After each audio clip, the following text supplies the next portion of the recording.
warahmatullahi wabarakatuh. Saya Andriani, guru SMA Negeri 1 Matanga.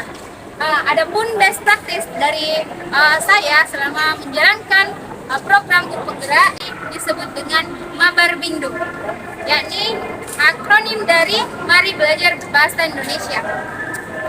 Best practice saya ini adalah aplikasi media pembelajaran yang saya gunakan di sekolah. Latar belakang saya membuat aplikasi ini melihat kondisi di lingkungan sekolah saya yang sangat minim sumber belajar, sehingga menyebabkan rendahnya hasil belajar peserta didik. Selain itu, ada kecanduan sosial media pada siswa sehingga pemanfaatan gawainya kurang maksimal.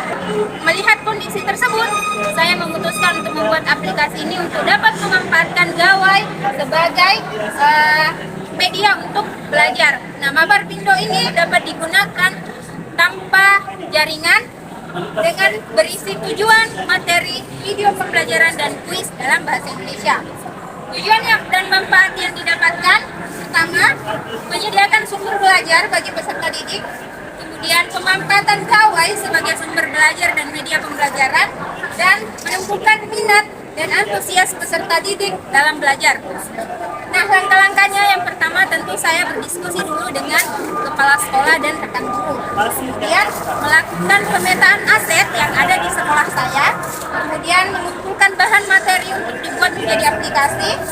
Lalu membuat media pembelajaran ini dengan PowerPoint menggunakan iSprint dan Web2 APK. Kemudian setelah aplikasi ini jadi, saya melakukan sosialisasi dengan warga sekolah termasuk kepada peserta didik dan menginstal di HP peserta didik. Penggunaan aplikasi Mabar Bindo ini dalam proses pembelajaran sebagai media pembelajaran dan sumber belajar. Nah, hasil dan dampak yang kami peroleh: pemanfaatan TIK dalam proses pembelajaran, kemudian pemanfaatan gawai dalam proses pembelajaran, peserta didik dapat belajar di mana saja dan kapan saja, dan peserta didik memiliki antusias dalam belajar. Refleksi yang saya lakukan dalam pelaksanaan praktik baik ini yakni penggunaan aplikasi gawai Mabar Bindo sangat membantu peserta didik dalam proses belajarnya. Kemudian aplikasi ini tidak dapat digunakan oleh anak yang mungkin belum memiliki gawai. Jadi solusi yang saya tawarkan yakni menggunakan modul ajar untuk anak tersebut. Terima kasih. Sekian dari saya, salam dan bahagia.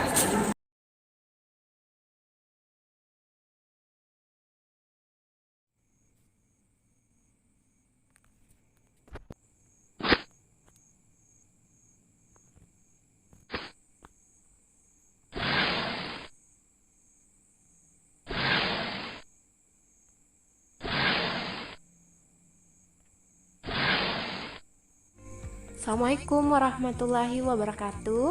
Kali ini kita kembali belajar bahasa Indonesia pada tema 2, yakni teks eksplanasi.